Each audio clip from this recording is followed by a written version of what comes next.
ঝিনাইদহ ৪ আসনের সংসদ সদস্য আনোয়ারুল আজিম আনার কলকাতায় নৃশংসভাবে খুন হন গেল মাসে।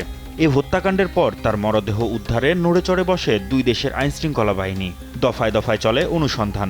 দুই দেশের গোয়েন্দা বাহিনী মিলে চালায় যৌথ তল্লাশি। প্রথম দফায় গেল ২৮ মে কলকাতার নিউ টাউনের সঞ্জীভা গার্ডেন ফ্ল্যাটের সেপটিক ট্যাঙ্ক থেকে দেহাবশেষ খুঁজে পায় গোয়েন্দা পুলিশ। এরপর নেপাল থেকে গ্রেপ্তার করা হয় হত্যাকাণ্ডের অন্যতম আসামি সিয়ামকে।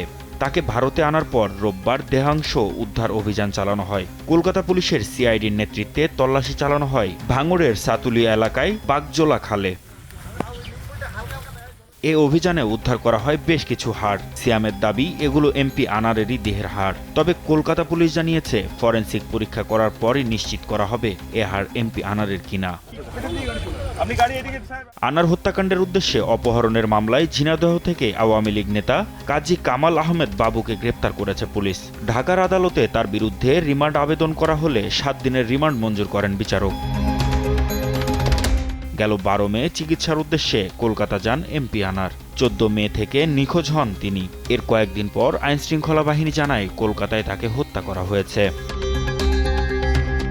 মাহমুদ হাসান, দেশ টিভি, ঢাকা।